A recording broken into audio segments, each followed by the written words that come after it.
नमो राघवाय। गुरु ब्रह्मा गुरु विष्णु गुरुर्देवो महेश्वरा गुरु श्री साक्षात परम ब्रह्म तस्मै श्री गुरुदेव नमः।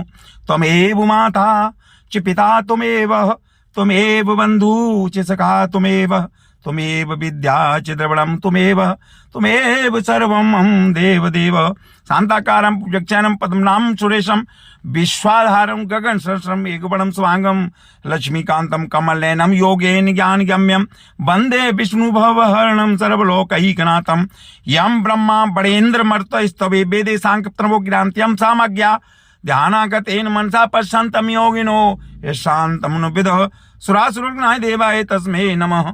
वसुदेव सुतं देवं कंसचारूणमर्दनं देवकी परमानंदं वंदे जगत गुरुम।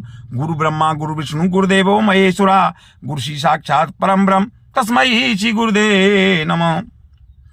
भगवत प्रेमी भक्तजनों, इस वीडियो में आप बैकुंठ चतुर्दशी की पौराणिक कथा के बारे में जानेंगे और यह व्रत का कितना महत्व है, कैसे करना चाहिए, इस जानकारी आप जानेंगे। आपसे अनुरोध है कि वीडियो को अंत तक देखें। नमो राघवाय। वैकुंठ चतुर्दशी की पौराणिक कथा। हिंदू धर्म में सभी तीर्थ खास माने गए हैं। ऐसा कहा जाता है कि इनके दर्शन से जीवन में मोक्ष की प्राप्ति होती है। हिंदू धर्म में वैकुंठ धाम को मोक्ष प्राप्ति का सर्वश्रेष्ठ स्थान माना गया है और भगवान विष्णु जिस लोक में निवास करते हैं उसे वैकुंठ कहा जाता है।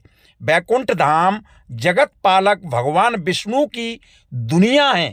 कार्तिक मास की चतुर्दशी को वैकुंठ चतुर्दशी के नाम से जाना जाता है। धार्मिक मान्यता अनुसार इस दिन विष्णु भगवान की पूजा करने से वैकुंठ धाम की प्राप्ति होती है। आइए जानते हैं कि क्या है वैकुंठ चतुर्दशी का महत्व और पूजन विधि। तर्पण करने का भी विशेष महत्व है, इसलिए वैकुंठ धाम की प्राप्ति के लिए लोग वैकुंठ चतुर्दशी के दिन विधि विधान पूजा करते हैं। देव उठनी एकादशी पर भगवान विष्णु के 4 माह के बाद जगते हैं। जगने के बाद फिर इसके बाद आने वाली चतुर्दशी तिथि पर भगवान विष्णु और विष्णु की पूजा की जाती है। शास्त्रों की माने तो वैकुंठ चतुर्दशी के दिन जो व्यक्ति शरीर त्यागता है ऐसे व्यक्ति को स्वर्ग की प्राप्ति होती है। इतना ही नहीं, जो व्यक्ति इस दिन भगवान शिव और विष्णु की उपासना करता है उसके जीवन में कोई कष्ट नहीं होता और सभी पाप समाप्त हो जाते हैं।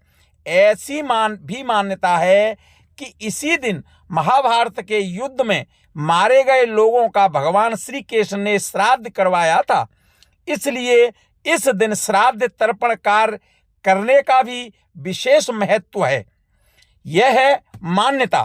प्राचीन मान्यताओं के अनुसार एक बार विष्णु जी ने काशी में शिव भगवान को 1000 स्वर्ण कमल के पुष्प यानी फूल चढ़ाने का संकल्प किया। भगवान शिव ने विष्णु जी की परीक्षा लेने के लिए सभी में से एक स्वर्ण पुष्प कम कर दिया। पुष्प कम होने पर विष्णु जी अपने कमल नयन नेत्र समर्पित करने लगे। तभी भगवान शिव उनकी यह भक्ति देखकर बहुत प्रसन्न हुए तथा प्रकट हो कर कहा कि कार्तिक मास की इस शुक्ल पक्ष की चतुर्दशी वैकुंठ 14 के नाम से जानी जाएगी। इस दिन जो भी व्यक्ति विधि पूर्वक आपका पूजन और व्रत करेगा उसे वैकुंठ लोक की प्राप्ति होगी। वैकुंठ चतुर्दशी से जुड़ी हुई पौराणिक कथा। वैकुंठ चतुर्दशी की पौराणिक कथा अनुसार एक बार की बात है, नारद जी पृथ्वी लोक से घूमकर वैकुंठ धाम पहुंचते हैं। भगवान विष्णु उन्हें आदर पूर्वक बिठाते हैं और प्रसन्न होकर उनके आने का कारण पूछते हैं। नारद जी कहते हैं, हे प्रभु, आपने अपना नाम कृपा निधान रखा है। इससे सिर्फ आपके प्रिय भक्त ही मोक्ष की प्राप्ति कर पाते हैं। जो सामान्य नर नारी हैं वह वंचित रह जाते हैं। इसलिए आप मुझे कोई ऐसा सरल उपाय बताएं, मार्ग बताएं, जिससे सामान्य भक्त भी आपकी भक्ति कर मुक्ति पा सके। यह सुनकर विष्णु जी बोले, हे नारद, मेरी बात सुनो। कार्तिक शुक्ल पक्ष की चतुर्दशी के दिन जो नर नारी व्रत का पालन करेगा और श्रद्धा भक्ति से मेरी पूजा अर्चना करेंगे, उनके लिए स्वर्ग के द्वार साक्षात खुले होंगे। इसके बाद विष्णु जी जय विजय और बुलाते हैं और उन्हें कार्तिक चतुर्दशी के स्वर्ण के द्वार खुला रखने का आदेश देते हैं। भगवान विष्णु कहते हैं कि इस दिन जो भी भक्त मेरा थोड़ा सा भी नाम लेकर पूजन करेगा वह वैकुंठ धाम को प्राप्त हो जाएगा। बोलो विष्णु भगवान की जय। वैकुंठ चतुर्दशी की पूजा की विधि। इस दिन भगवान विष्णु की पूजा में धूप दीप चंदन श्वेत कमल पुष्प केसर चंदन का इत्र और गाय का दूध मिश्री एवं दही आदि से अभिषेक करते हुए उनकी षोडशोपचार पूजा करनी चाहिए और उनकी आरती भी उतारनी चाहिए। यदि संभव हो तो श्री भगवत गीता का पाठ भी अवश्य करना चाहिए।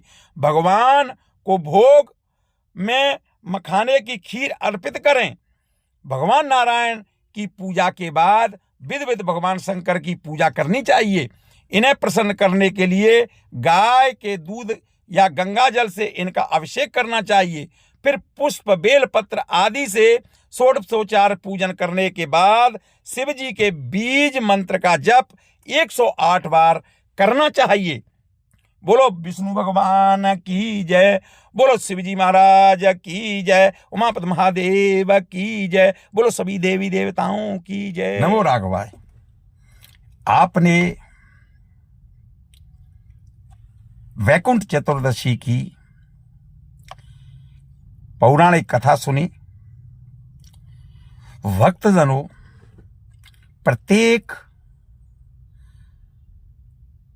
त्योहार या प्रत्येक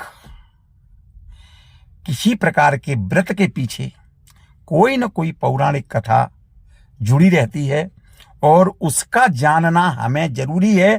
तभी आपको व्रत करने का, उस त्योहार को मनाने का सही फल प्राप्त होता है। और वैकुंठ चतुर्दशी देवउठनी एकादशी के 2 दिन बाद ही आती है, जिसका कि बहुत बड़ा महत्व है। आपसे अनुरोध है कि आप इस कथा को श्रवण करें और श्रवण करवाएं लोगों को, और अपने इलाके, अपने घर का माहौल भक्तिमय बनाएं और वैकुंठ धाम को सीधे जाएं। यदि आप इस चैनल पर नए हैं तो चैनल को सब्सक्राइब करें। अगर आपको ये कथा पसंद आई हो तो आप लाइक करें, दोस्तों को भेजें। नमो राघवाय।